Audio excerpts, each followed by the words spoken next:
నేను వచ్చాను, నేను కోరుకున్నాక నువ్వు వెళ్ళాను అనలేదు. నువ్వు ఏది కావాలో కోరుకో, తర్వాత నేను మిగిలిన స్థానానికి వెళ్తాను. చూడండి, ఇది దేవుని స్వభావం కదా, సహనము, ఓర్పు.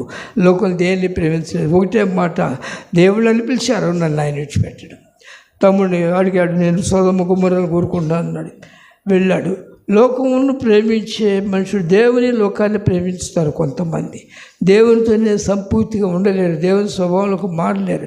దేవుని చేత బలా నమ్మకమైన మంచి దాసుని అనిపించుకోవాలి, మనుషులు మెచ్చుకోవాలి. ఎందుకంటే మనుషులు మెచ్చుకుంటారు. వెళ్ళిపోయినాడు. ఆయన అదంతా తీసుకున్నాడు.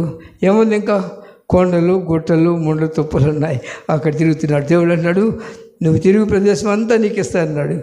ఏం చేసుకోమంటావండి, అసలు ఉన్నదంతా లోతు కాజేశాడు. ఈ కొండలు, ఈ గుట్టలు, ఈ ముళ్ళకచ్చ నాకెందుకు అన్నాడా? వెళ్ళాడు, దాన్ని సరి చేశాడు. అక్కడ సదనం చేసి గుడారం వేసుకున్నాడు, మోకాళ్ళు విన్నాడు.